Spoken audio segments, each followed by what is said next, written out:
Welcome to the Bumblecast. I'm your host, Ian Flynn, the Bumble King, and joining me as always is my Bumble co-host, Kyle, JCRB Krause. Hello! We have arrived on our Friday. What are we doing here on a Friday, Ian? Explain.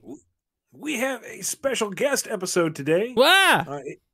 If you want to be just as cool as today's sponsor, head over to patreon.com/Bumblecast, Ko-fi.com/Bumblecast, or be a YouTube member. Tosses an even $100, and you too can get a Bumblecast to call your own. Toss out a couple of throw pillows, TV news reporter. I'm getting a little sidetracked with my old movie references. Anyway, get some beanbag chairs out. Just flop down, relax, have a good time. So please welcome our returning sponsor, Mighty Ray. Hello. Hello, Bumble King.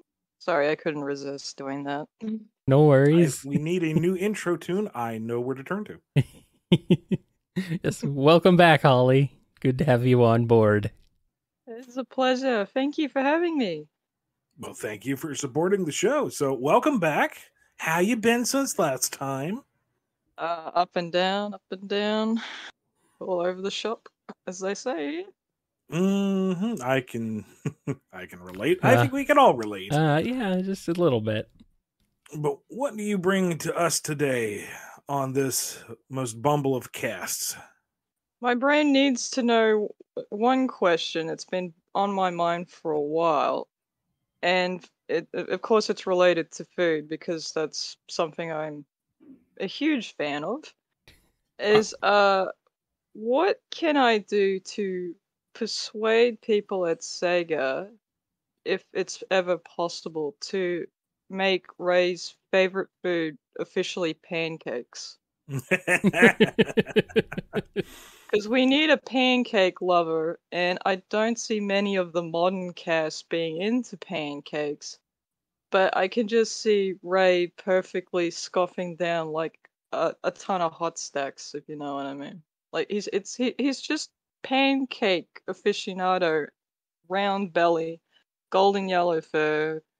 He's got the little brown tummy. It's just he just screams, "I eat pancakes every day, and I do not regret my life choices."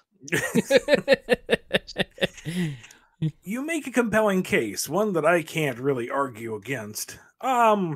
It's easy enough to tell folks how to rally behind an idea, like the Freedom Fighters, or if you want a toaster, tell them you want a toaster.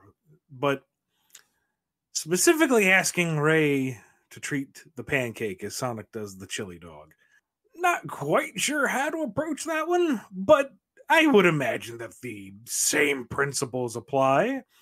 You know, say, hey, I think it would be cool if Ray loved pancakes, and create fan art of Ray enjoying pancakes. Oh, she has. The idea to your friends. Make it see if you can get it trending on Twitter or something. A fan art challenge, Ray's pancake challenge. Just get people eating it, and then point it to social media and see if they go, hey, for some reason everybody wants Ray eating pancakes. I guess we should do that to keep people happy. Ray for pancakes. Hashtag Ray for pancakes. Hooray for pancakes. Oh, maybe. Oh. There we go. Now we're talking. Yeah. We got a nice snazzy hashtag. We can get this movement going. 15 years on this franchise, and I never thought I would be spending my time on the psychological warfare to promote Ray eating pancakes. Life takes you in funny directions. I have that power. Everyone should eat more pancakes, to be fair. They are delicious.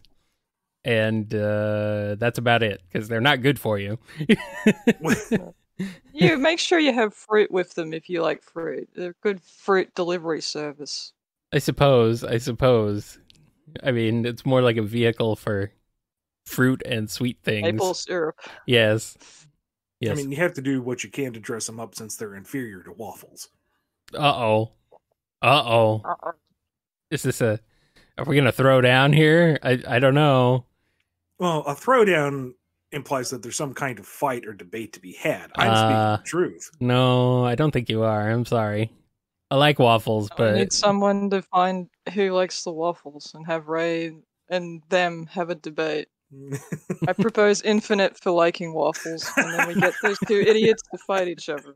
there you go. Ray Perfect. brings Mighty, Infinite brings the Phantom Ruby, and it's like a 2-on-1 handicap match for who has the most superior, most carbonated breakfast. I got one in here. Plot twist: Mighty likes waffles. Yeah, but Oh. Mighty's wholesome. I know he's too nice. Mighty only eats like buckwheat sort of stuff. It's like gotta be super organic food. There's no way he'd eat like frozen waffles or anything. It He's has got to No. be- he's got a load. Super- He's got a protein load. You know, he's got to Yeah, do his thing. But I could you see him eating those granola things.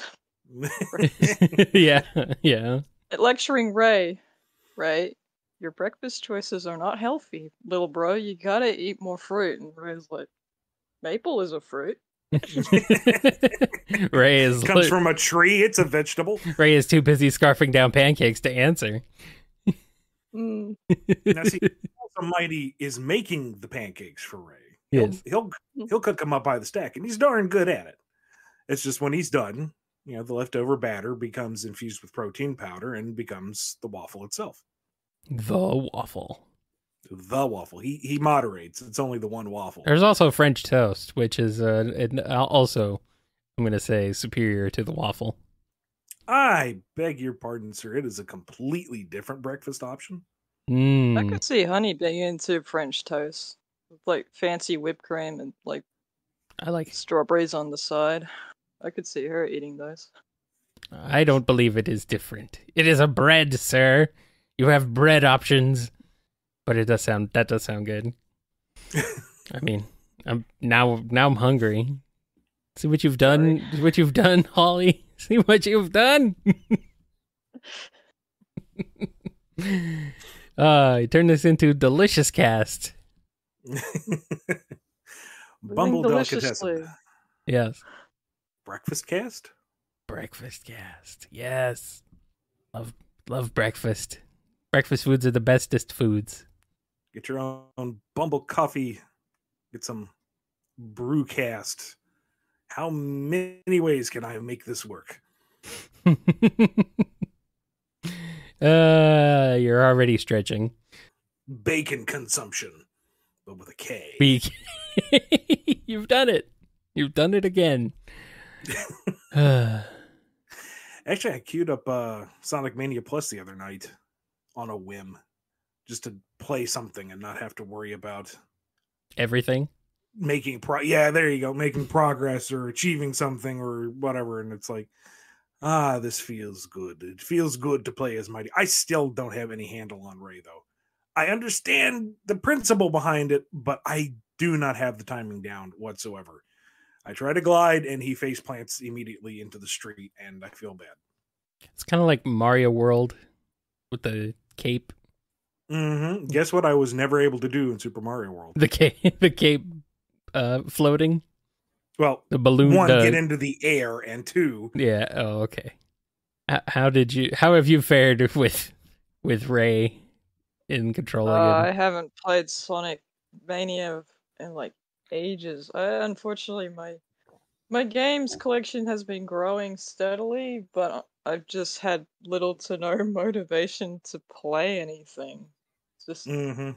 I know the feel. and the few times I did play as Ray, I sort of got the hang of it when I was told it doesn't work up and down, because I thought, oh yeah, you move up and down, and Ray goes up and down.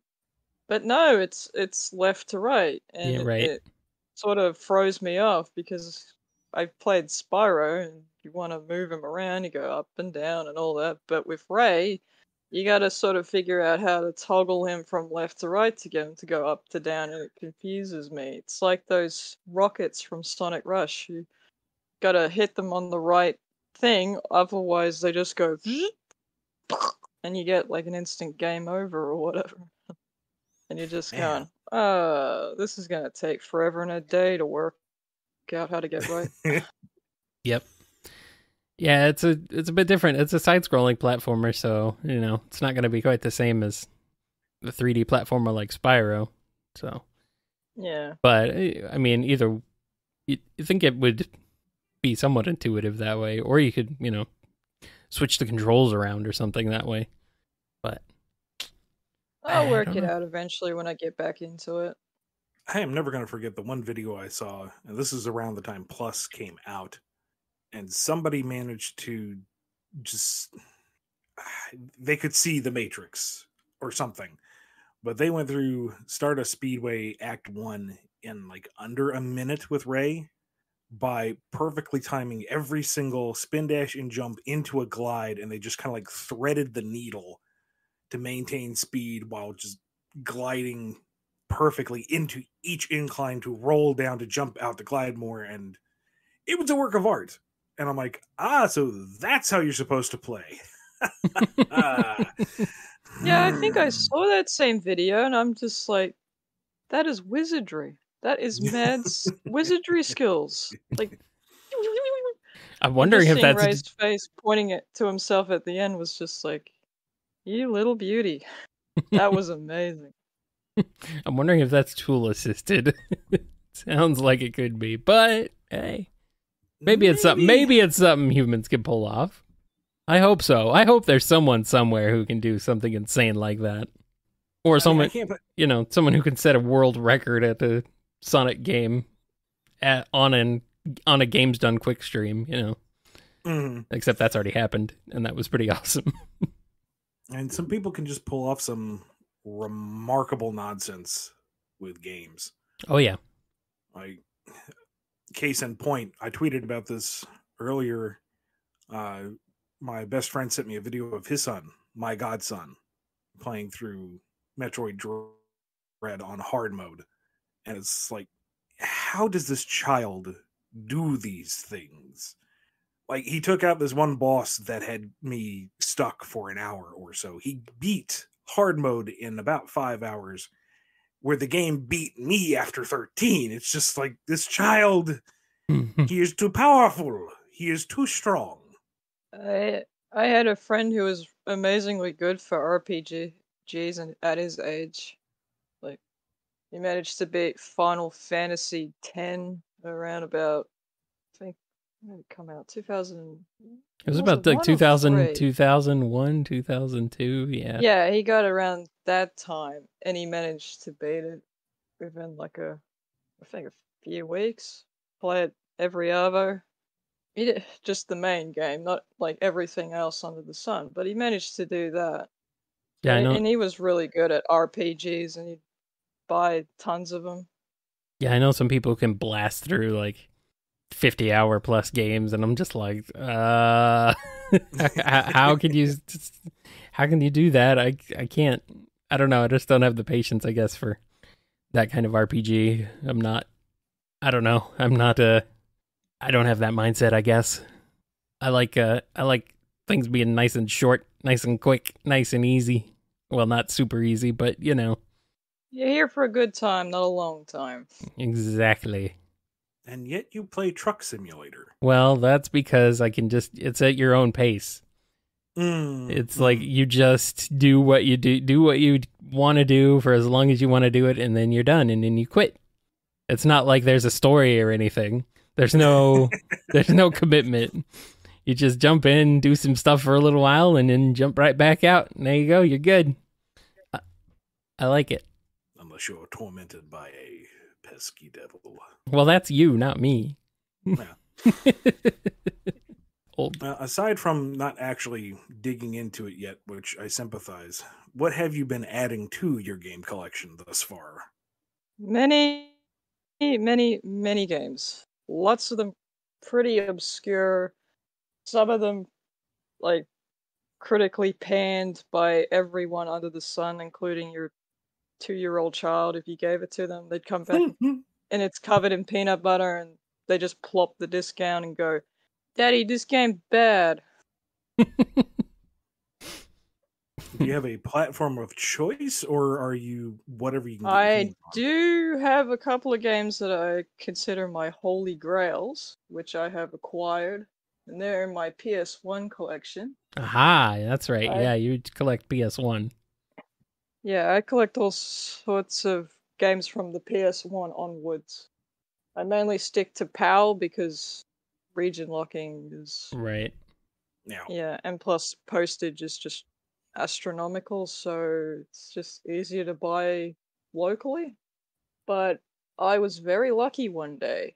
I went on eBay and I looked through um, Cooler World games because there's a puzzle game I've been wanting since I was 9 or 10 called Cooler World, and that game has basically been a staple of my creativity since then. And every time I looked, it was $160, $200, prices that just aren't feasible in my budget. So one day, I see a copy of Cooler World, and it's $100. It's just within my budget, and I go, I'm never gonna see that game at that price ever again. I have to get it.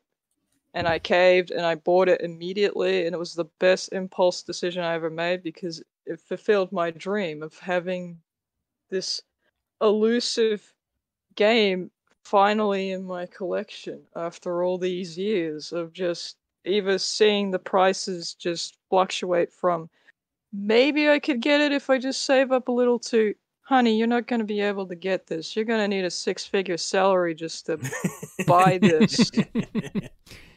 That's definitely an And, obscure game. mm, It's not and even it's not even called Cooler World here. It's called Rollaway in no, America. yeah, they had to change it for Okay. copyright reasons. Yeah. But it is an incredible 3D platformer. Hard as balls. Uh-huh. Starts off nice and easy, but it gradually picks up in difficulty. So I dare say it is kind of like the Dark Souls of puzzle games, if one wants to make that comparison. It is a game that will make you go, how the heck do you figure out the solution to that? And there are some fiendish levels in this game. So I've got a person who's like, what is Cooler World? Cooler World is a puzzle game where you play as a beach ball and you're in a floating world, just like little block islands, and you gotta navigate from one to the other to get to the exit while collecting items to keep your score up along the way. You also get like little bonus fruits, and if you get 5 in a row, you get a bonus level and you can further boost your score. But you gotta be careful. It's a little bit risk management because if you lose on the harder levels, it'll deduct all the points that you have accumulated on that try, plus it will give you a penalty. And if your score dips below a certain threshold, then it deems it game over and you gotta start from your last save checkpoint. And you only get a save every 5 levels.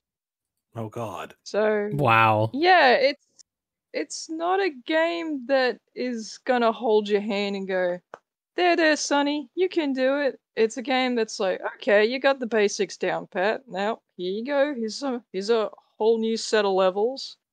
There's a couple of new elements to keep it fresh. You can keep going.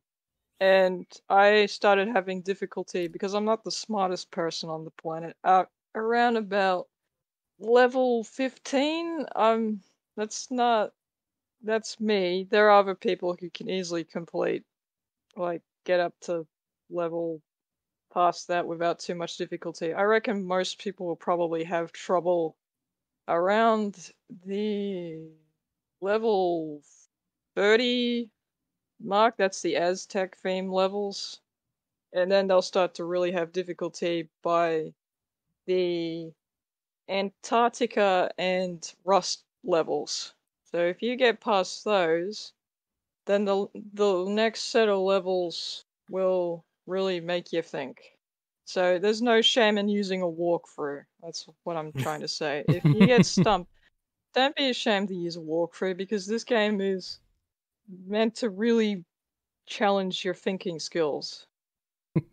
I'm looking at it. Some... I'm looking at it right now. Actually, it looks like kind of like Monkey Ball, except it's Yeah, it controls on a grid, and you control the ball itself. You don't control the stage. yes. You, So yeah.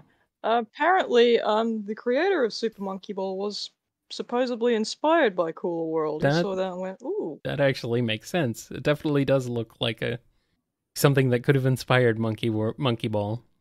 It's very. You even collect bananas in it. Wow. Mercifully, it doesn't look like it has physics to it, so you don't have to worry about rolling too far. It's you want to go this No. far. Right, yeah. The only physics you got to worry about is just the ice in the Antarctica and onwards. Ah. Little ice parts on the blocks, so you only slide in a specific direction and you don't really have any control. But if you figure how to, use the ice to your advantage, you won't just slide off the level and get owned. Oh, I'm also getting kind of a Tetrasphere vibe off of this, Yeah. with the soundscape and the music track. Yeah, there's definitely a little bit of that. Good. Yep. Yeah, I like it. So, I've not it is. not really heard of it. I think I might give it a shot. Hey, why not? Well, it's on the PS3 store, so if you don't want to spend bazillions of dollars, which is completely understandable, you can digitally download it for about a few bucks. Nice. If it's still there, of course. Yeah, well, it probably is, but I hope so. just barely.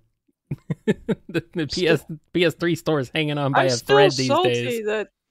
that Super PlayStation All-Stars Battle Royale had the perfect opportunity to have a cooler world level where all the characters got to avoid the obstacles while the level rotates around. And they never Yeah, did it And they because didn't. Aw. because reasons. I'm gonna blame Sony for that because Sony tends to like just latching onto trends and then half-assing it instead of going full bananas like they're supposed to. You don't go half-ass with trends. You see what other people are doing and then you go full bananas. That's my approach to things. Now, I don't know if you've seen the YouTube show What Happen by Matt Yeah, I McMuscles. did get an idea of that. I think I did watch that episode, and I'm still annoyed that, like, apparently, Sucker Punch is like, there needs to be evil coal. It's like, you don't need an evil coal. You just have coal, and then you switch from one to the other. Why? That's not necessary. Just seems that Like, the PlayStation All Stars was kind of undercut with a lot of internal bureaucracy and stuff, so the dev team was kind of cut off at the knees.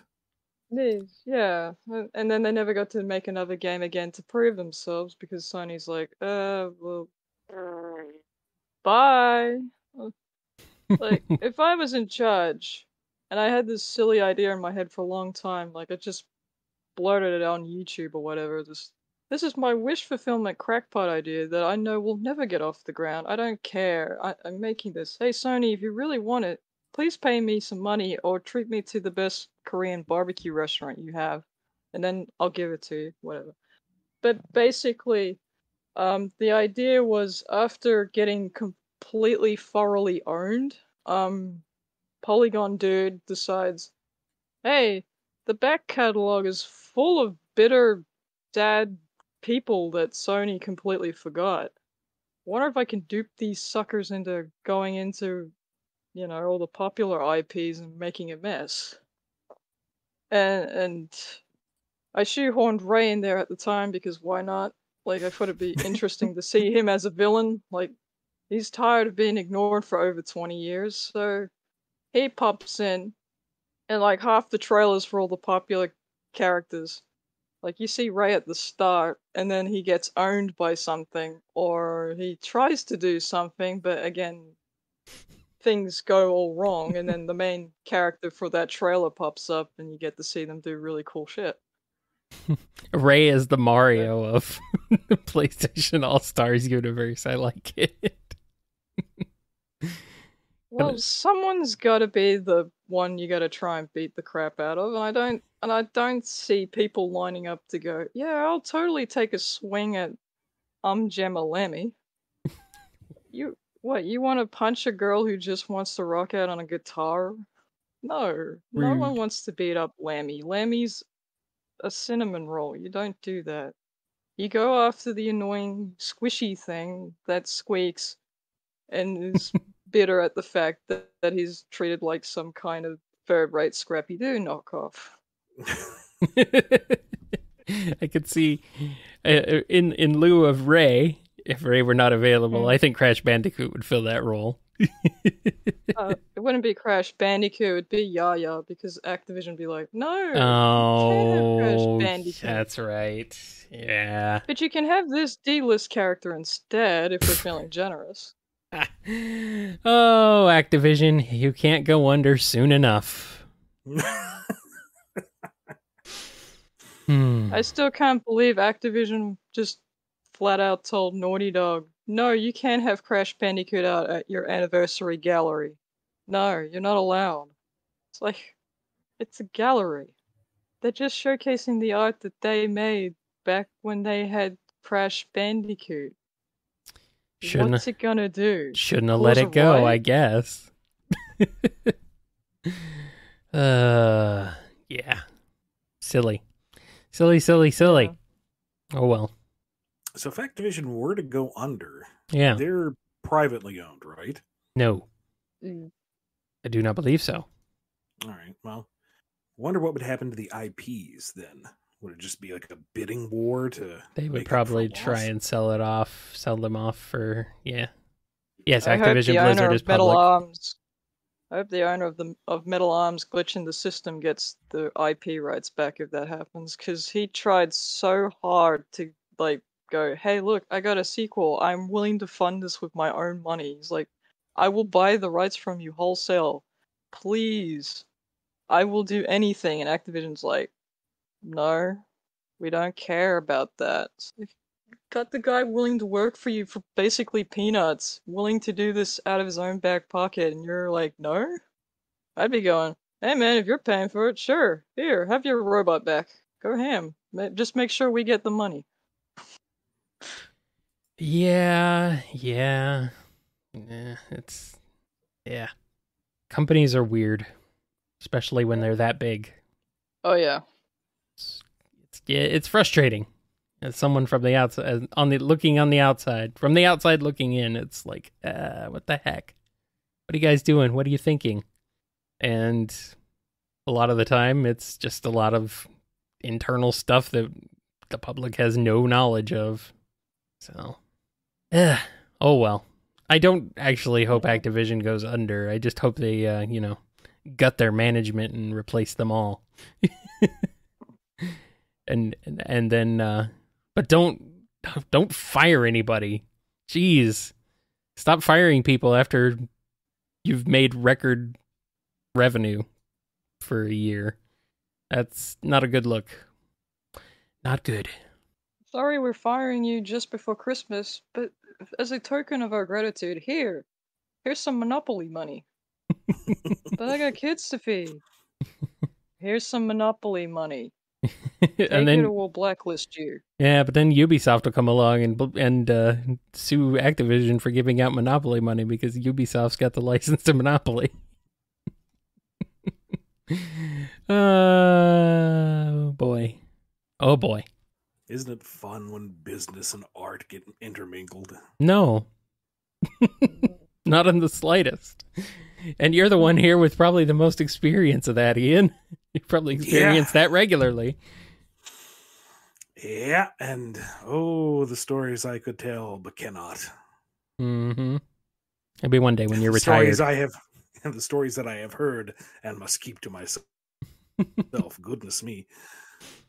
Maybe one day when you're retired, no longer working on, at least for the companies, you can write your tell-all book. Ian's deathbed gossip magazine. Or we'll do your tell-all podcast. Now that society's collapsed, let me tell you about all the brouhaha about Sonic the Hedgehog. What's that? We don't have clean water. Well, let me tell you about this one time I had to change an idea. Clean water? Who needs it? One last desperate gasp for relevancy before I shuffle off this mortal coil. That's fine. At least I have a retirement plan.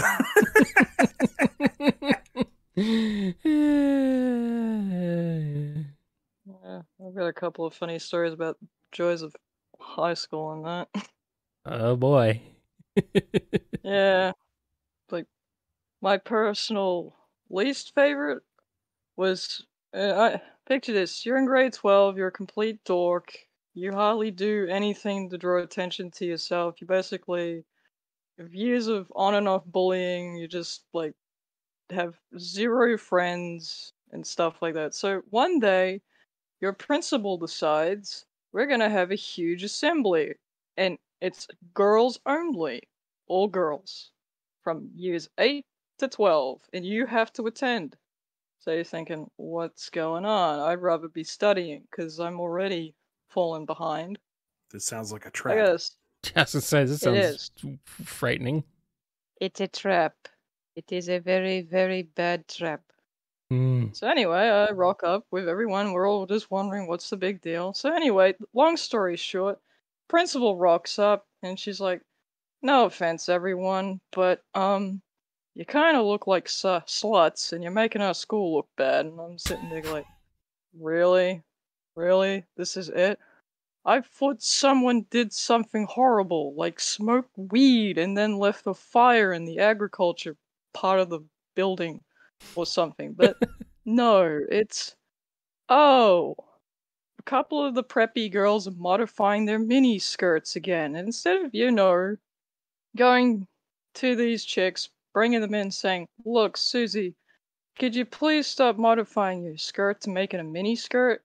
We gotta make sure we're teaching you how to be professional, because if an employer tries to hire you and you keep doing that to your uniform, you're gonna end up on the street with like no money in the span of a day. Stop modifying our clothes." Like, how hard is that? Just say, "We've had reports of people modifying our skirts into mini skirts and things. We would like you to please stop doing that. It's unprofessional." We've had people going, "Hey," getting annoyed at when they're trying to sort through the uniform basket and going through it, and all they're getting are mini skirts instead of the regulated skirts they're supposed to have, and that's it. But no, it's all, "You're all hookers." And I'm just sitting here in my Weird. deggy shorts and my deggy shirt with my deggy hair. I haven't had a wax anything in 6 weeks, and I'm just sitting there like, "Thanks. I don't care. You guys should have been ranting and raving like 3 years ago. When, by this point, the majority of these so-called slutty girls, they're long gone. Like, the majority are left because they get burned out really quick by how stressful and bananas the assignment load gets. So they either leave and get a job by grade 10, they come back for a bit and realize, "Oh, you thought this was stressful? Welcome to year 11. We're gonna ratchet that up to basically 11. Have fun, kids, and if hope the anxiety we give you is worth it. Because if you're not going to uni, we're not gonna want you." So, yeah. Interesting. You have shared uniforms? That sounds odd. Yeah, everyone has to wear uniforms. Well, I know you have Every- uniforms, yeah, but you don't like own your own uniform clothes? They share them? Like school provided or You something? hand That's what them it sounded back. like. If most people will give the uniforms back once they've completed high school or when they grow out of their uniforms, if they're still in high school or primary school, so that the Okay. uniform shop can sell them at a discount to people who can't afford new school uniforms. Right. Okay. S- Yeah. So I pretty much got rid of my school uniforms by the time I left high school because I couldn't stand looking at them. The only thing I have from my high school is a jersey that I really wanted that I could customize on it. Just thought it was a waste of money, but I was like, I want one of those. I want to put something stupid on it. We could say Ray. There you go. No, I didn't say Ray at the time because I wasn't as huge of a Ray the Flying Squirrel fan as I am now. I was starting to really get into him at that age. I used my nickname, Wally the Wanderer. Ah, Yeah. that is different. I don't understand though if they're so you're buying the uniform. Yep. And you're selling it back. No, you give them back. You just donate them. Donate them back. Okay. Well, Yeah. if they've modified it to the point where it's no longer acceptable to school standards, why would they accept it? I mean, if you've modified it to such a degree, you should be able to look at it and They say, can't. They just have to go straight in the bin. Therefore, they're missing out on potentially selling it for a profit. Yeah. Plus the whole girls running around with short skirts, you know. Oh, we might see their knickers and stuff. It's like, welcome to teenage marketing 101. Teenagers want to be seen as cool and edgy, and the girls will gravitate to what they like. Like, you know, you're seeing Christina Aguilera or whatever at the time shaking their butts and doing cool dances and stuff and, you know, hot pants or whatever. They're going to go, oh, that looks cool. I want to try that. But I'm stuck in this daggy uniform, so I'm going to modify it to make myself feel a little more comfortable in said daggy school uniform. It's like, if they have such a problem with skirts, couldn't they just say, okay, you all wear pants instead? That we seems have like it would shorts. Okay. We have shorts, but none of the girls liked them because they were very, very daggy. Like, I even heard teachers complain about how dorky these shorts looked. Hardly anybody but either the most tomboyish of girls or dag lords like myself touch those. I like that word, daggy. It's not a frequently used word on this side of the pond, so it's like, oh. It's good. I am clearly the boys were also in trouble for modifying their clothes for being too short, right? It wasn't an inherently sexist issue. I'm sure it was just clear across the board. No problems. The boys, whatsoever. I don't think ever got dragged in for like doing things like vandalizing things or drawing penises on everything. That was a common thing. Don't worry, that's universal. Oh yeah, absolutely, and it was especially common in my school. Like, I remember my film and TV teacher having to sit down with a guy because he drew a dick on one of the school rugby balls, and he's like, "Why did you do that? Like, seriously, why did you do that?" And he's like, I don't know." Like, he just literally just looked at her like, I don't know why I did that. Why did I do that? Subconsciously, he's got to draw the penis. Nowhere near as bad as seeing. Yeah, not as bad as seeing one time some guy light a can like of vegetable oil or whatever on fire and just roll it down, and I literally just froze in horror as this dude with piercings and just rolls a can on fire down the home economics hallway, and I'm like, holy shit. I later would see that guy years later working at McDonald's. That same dude. I'm just going, I hope you're not causing occupational health and safety hazards here, dude. I hope for your co-workers' sake you're not pulling any dumb shit. I hope you're not lighting the fry oil on fire. Yeah. Now, you all had to have uniforms, but he was allowed to have piercings? He wasn't meant to. A lot of these guys, like piercings and stuff, you're not supposed to. But because so many of the teenagers where I was were like, fuck the rules, man. You know, try and fight me. Fight me, bro. It was just basically pointless trying to get them to comply because a lot of them would probably belt up the teacher, and half the 3/4 of the staff were chicks, so it was much easier to police someone wearing the wrong colored jumper or the wrong shoes than it was to tell someone who had modified their ear to be like a big old circle to take them out. Ah, the unintentional lessons of high school. Yes. Yeah. You don't matter unless you're really smart, you're really sporty, or you're really good at sucking up to the right people. There are rules, but they don't always apply. for a variety of reasons. Man, I Mm. do not miss. It's just like real life. Yeah, it's not like we really graduated from anything different. It's just it's a larger scope, I guess. Yeah. Yeah, I don't miss high school whatsoever. It's just I Yeah. would love to go back and relearn things like science and maths, maybe English, but just the environment was just way too stressful. And I'm just amazed at the fact that by the grace of Grayskull, I managed to get through 5 years of that without just deciding, this blows, I'm just gonna jump off a cliff. Just literally do it. I have no idea how I just kept going. Because I had outside of the very small support group, which was basically my parents and this amazing woman called Jo. She looked out for me. She worked in the special education department area, and that's where I'd hang out because there was nowhere else for me to fit in.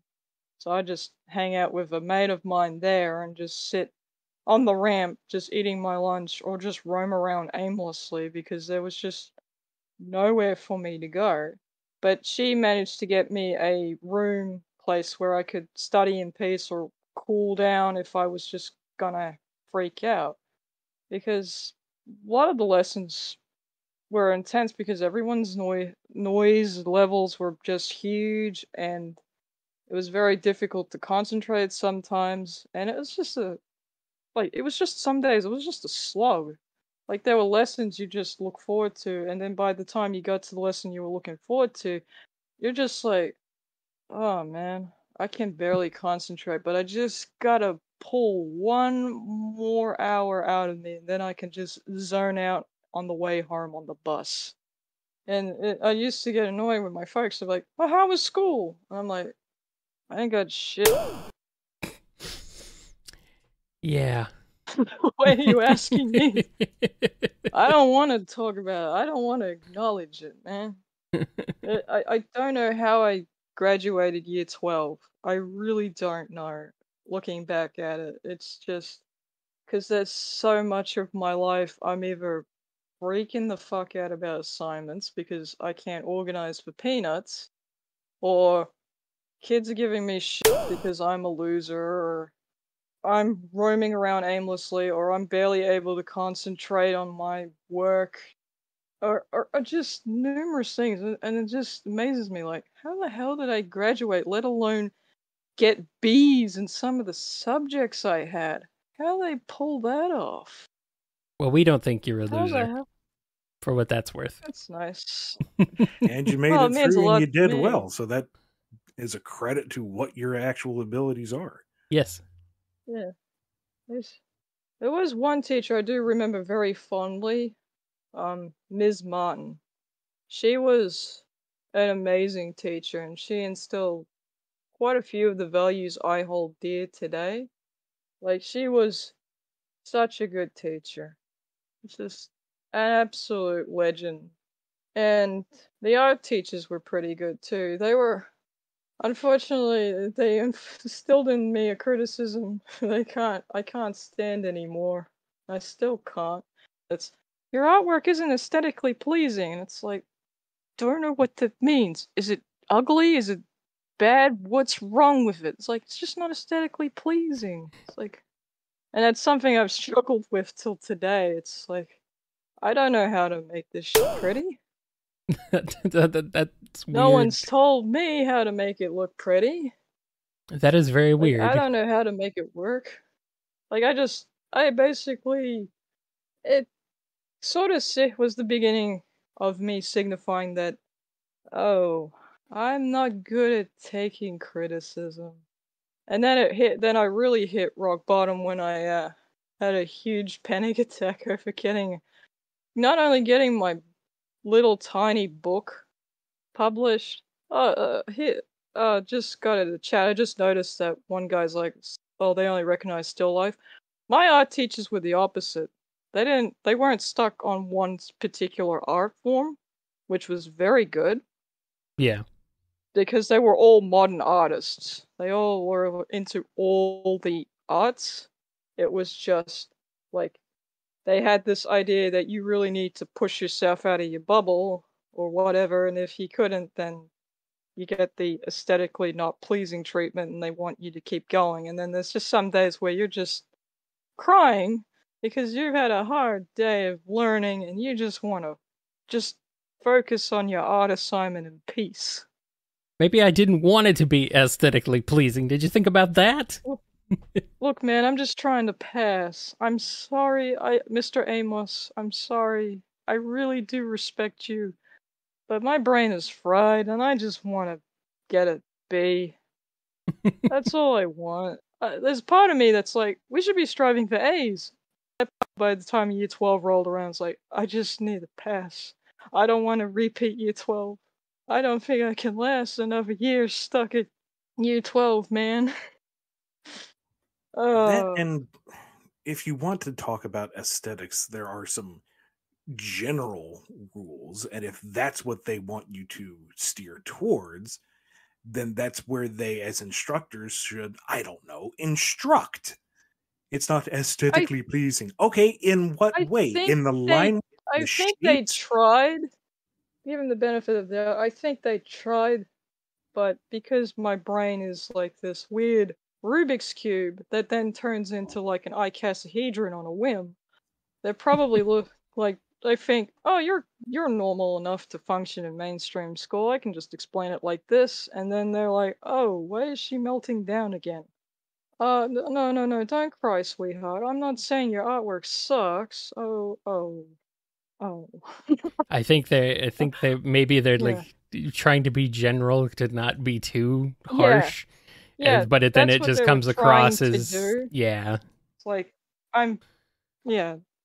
it wasn't their fault. They weren't terrible art teachers. I had some terrible art teachers, mainly substitute teachers. Like I had this one lady, because we were supposed to really stick to the schedule, and she pops up and it's like, no, we're not teaching any of this abstract crap.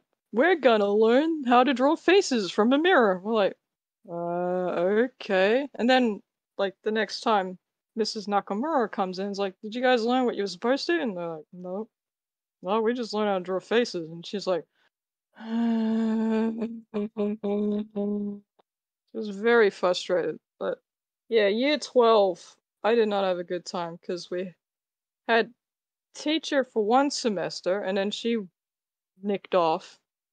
I didn't know because it was holidays when it happened, so I'm thinking she'll be back for term 3 and I'll get like my assignment okay or whatever, term 3 or term 4. And then we get this brand new teacher just rocks up. And she looked through my art and was like, and I was trying to get from a C to like a C plus B minus. And she looked through it and was like, nah, this blows.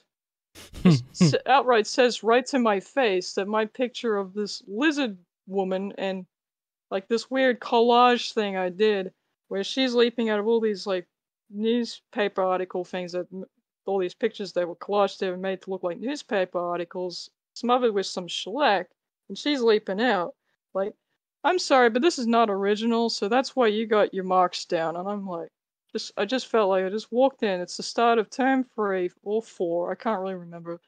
And I felt like I just got my guts kicked in. It's just like, this woman just rocks up and is like, yeah, this isn't original. Sorry, you're getting your marks downgraded. You know, all the popular culture lizard people jumping out of newsprint.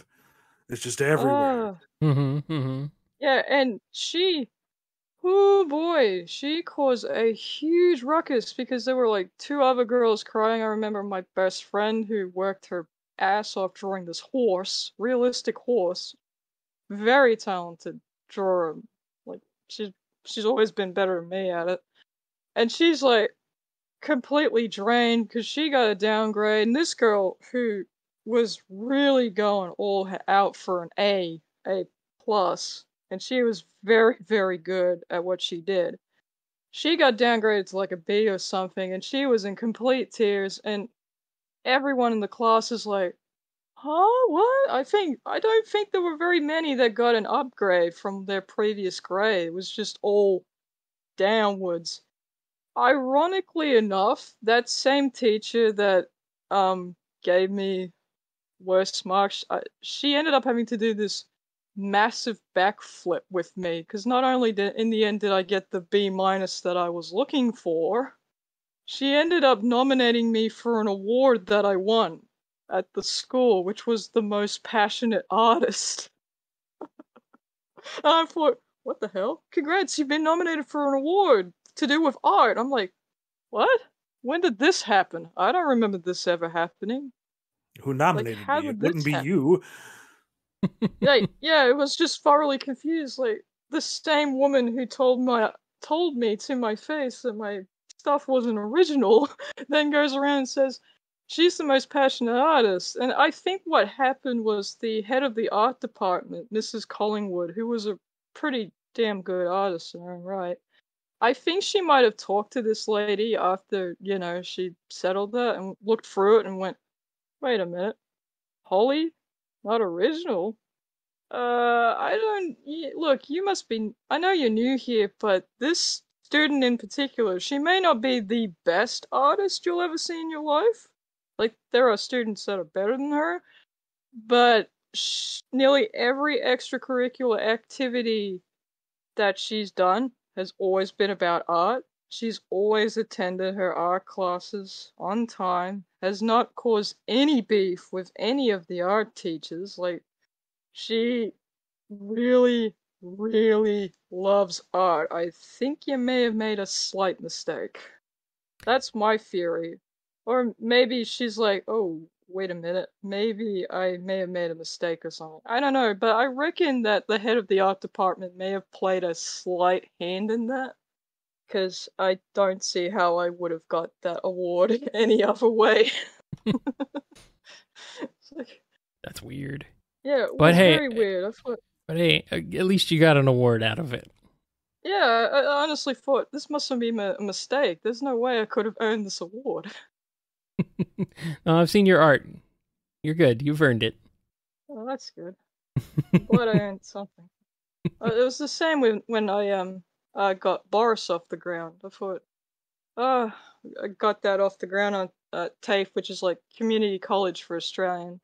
And in the end, I was burned out, and everyone was like, you need to get this framed. I'm like, no, because I gotta put this in a book, and if it's framed, you gotta get it out of the frame and all that. And it's gonna cost me $1 bazillion.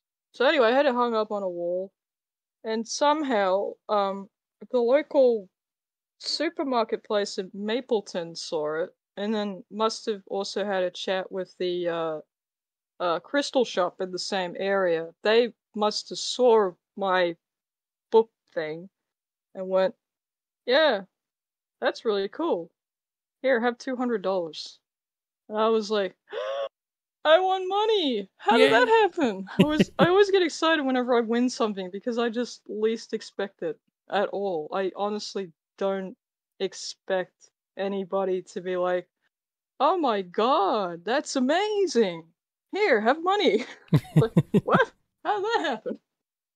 I always get excited when I get like really, really nice comments and stuff online about my art because I'm usually used to like, here, have a like. Okay, thank you. And then crickets. Or Yeah. here, have a fave, and then crickets. Like, you're just sort of used to just being the hermit. You hide under the sand and you look up and hope that someone may have noticed the nice little carving on the rock, just enough to say, dude, that's sweet, and then move on. Yeah. So, yeah. Now, where can people find your carvings on the rocks and such on the wide sandy beach that is the internet? You can find me at Mighty Ray on DeviantArt, and you can also find me at Mighty Ray Lynn on Twitter. And if you like ebooks, I have a book called Boris Worries a Lot. Make sure to spell Boris with 2 R's. It's about a little caterpillar who deals with his anxiety. It's a nice, cheap gift for those of you who just want to give something to your mates for Christmas or something. Most excellent. We're just about out of time. Is there any other notes that you want to hit on before we wrap her up? I just want to say thank you very much for having me. It's an absolute pleasure. And I hope to see you again one day. Oh, don't I worry. don't think we're going anywhere. Nope, you'll see us. You'll see us again. You'll see us again. We'll see you again. Thank you for coming on, Holly. You're most welcome. Thank you for having me. Yeah, thank you very much for not only joining us, but for supporting the show. And for those of you still listening, don't forget that tomorrow, Saturday the 30th at 6 p.m. Eastern Time, we're going to be doing the end of the month BK Live, sponsored by all our lovely patrons over at patreon.com/BumbleCast. So thank you to all your patrons for setting that up for next month. Well, for tomorrow. Oh, God, tomorrow. And thank you again to Mighty Ray for supporting the show and joining us for yet another guest episode. Kyle, you got anything else that you want to touch on? Nope, I'm good. Thank you again, Holly, for joining in, and we will we will have some chaos tomorrow. That's for sure. Until then, be good to yourselves, be good to each other, and we will see you tomorrow and Monday and forever and ever onward for more Bumblecast. Cheers, guys. It will never end. Bye. The Bumblecast will never end. It just keeps going and going and going and going and going. This body will never die. The body might, but maybe the brain will find a way to keep on going. Well, as long as he doesn't stock up too many nuts so that it starts to take up space, you should be fine. Yeah, he doesn't. This version doesn't like nuts. Ah, I tried offering a peanut and he slapped it out of my hand and said, "Don't call me stupid." goodness. Wow. Rude. He's got attitude. You've been listening to the Bumblecast, a co-production of Bumble King Comics and the KNGI Network. Original theme music composed by Ken Coda Snyder. Remixed intro by T-Lopes. Find out more information, along with podcast feeder links, MP3 downloads, and more at bumbleking.com and kngi.org.